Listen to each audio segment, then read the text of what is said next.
దేవునికి మహిమ కలుగునుగాక. మీ అందరికీ శుభాభివందనాలు తెలియజేస్తూ ఉన్నాము. ఈరోజు దేవుని వాక్యాన్ని చదువుకుందాం. హబక్కూకు 2వ అధ్యాయము 10వ వచనాన్ని చదువుకుందాం. నీ దురాశ వలన నీ ఇంటి వారికి అవమానము తెచ్చియున్నావు. ప్రియమైన దేవుని పిల్లలారా, గమనించండి. ఈ రోజున దేవుడు మనతో మాట్లాడుతూ ఉన్నాడు. ఏమిటి అంటే, దురాశ వలన నీ ఇంటి వారికి అవమానం తెచ్చితివి అని ఈ వచ్చిన భాగాన్ని మనం చదువుకోవటం జరిగింది. ఆశ ఉండొచ్చండి, కానీ దురాశ ఉండకూడదు. అదేమిటి అంటే, మనం చదివితే నిర్గమాకాండము 20వ అధ్యాయం 17వ వచనంలో అక్కడ ఇతరుల దానిని ఆశించకూడదు అనే విషయంలో అనేకమైన మాటలు రాయబడ్డాయి. అంటే నీకున్న దానితో నువ్వు సంతోషించాలని, నీ పక్కనున్న వాళ్ళది చూసినప్పుడు దానిని నువ్వు ఆశపడకూడదని ఆ యొక్క 20వ అధ్యాయం 17వ వచనంలో మనకు తెలియజేయబడింది. దురాశ అంటే ఏమిటంటే, పక్కనున్న వారిది కావాలని కోరుకోవటం, పక్కనున్న దాని గురించి ఆశించటం, పక్కన వాళ్ళ దాని గురించి ఏదో ఒక విధంగా నా సొంతం చేసుకోవాలనుకోవటం. ఈ రోజున అనేక మంది తనకున్న దానితో తృప్తిపడి, దేవా నాకు ఇది ఇచ్చావు, నీకు స్తోత్రమని దేవునికి స్తుతులు చెప్పుకొని నెమ్మదిగా ప్రశాంతంగా బ్రతకలేకపోతూ ఉన్నారు. అతనికి లేని దానికోసం మరొకరికి ఉన్నదాన్ని గురించి ఆలోచిస్తూ చివరికి దాన్ని ఆశించి దానిలో కొనసాగుతూ దాన్ని కోరుకొని దాన్ని ఏదో ఒక విధంగా సొంతం చేసుకోవాలని అడ్డదారుల్లో వెళ్ళి అవమానం తెచ్చుకొని, నిందలు తెచ్చుకొని, కుటుంబంలో ఉన్న వారు అందరికీ కూడా అవమానకరమైనటువంటి జీవితాలు జీవిస్తూ ఉన్నారని ఈ గ్రంథంలో, ఈ వచనంలో మనం నేర్చుకుంటూ ఉన్నాం.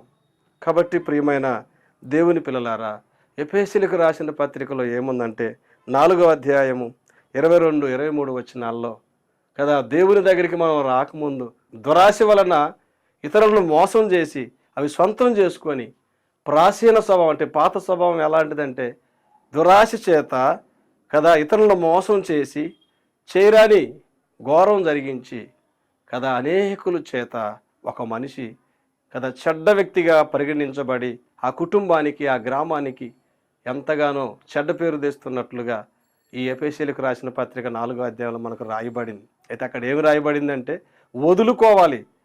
ఇంతకు ముందు ఉన్నటువంటి ఆ దురాశ నీలో ఉంది కదా, ఆ స్వభావాన్ని వదులుకొని కదా, ప్రాచీన స్వభావాన్ని వదులుకొని నవీన స్వభావం అంటే క్రీస్తు స్వభావాన్ని ధరించుకొని కదా, నీవు అనేకులకు ఆశీర్వాదకరంగా, అనేకులకు దీవెనకరంగా, అనేకులకు మహిమకరంగా, ఇంతకుముందు నీ కుటుంబానికి నీ ద్వారా ఎటువంటి చెడ్డ పేరు వచ్చిందో, ఇంతకుముందు నీ కుటుంబం ఏ విధంగా నీ గురించి అవమానపడిందో, ఎప్పుడైతే నీ జీవితం ప్రభు చేతిలో పెట్టి నీ ప్రాచీన స్వభావాన్ని వదిలిపెట్టి దేవుని వాక్యానికి నీ జీవితాన్ని కొలతేసుకుంటూ జీవిస్తావో, అప్పుడు అనేకులకు నువ్వు మంచి పేరు తెచ్చేవాడిగా, నీ కుటుంబానికి మంచి పేరు తెచ్చేవాడిగా, అంత మాత్రమే కాదు ప్రియులారా, భూమి మీద ఆశీర్వాదకరమైన జీవితాన్ని జీవించి అనేకులను దేవుని వైపుకు త్రిప్పగలుగుతావు.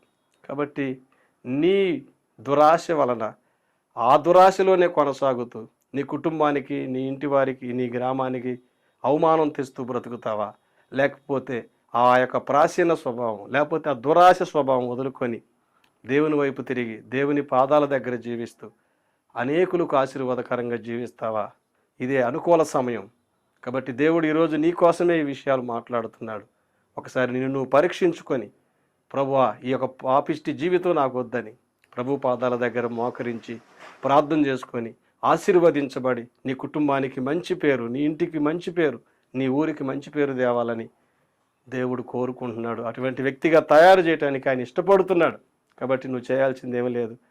దేవుని పాదాల దగ్గర కూర్చొని నాలో ఉన్న ఈ దురాశ అనే స్వభావం తీసివేయ, ఈ చెడ్డ స్వభావం తీసేయమని చిన్న ప్రార్థన చేసుకో. నీకోసం నేను ప్రార్థన చేస్తాను.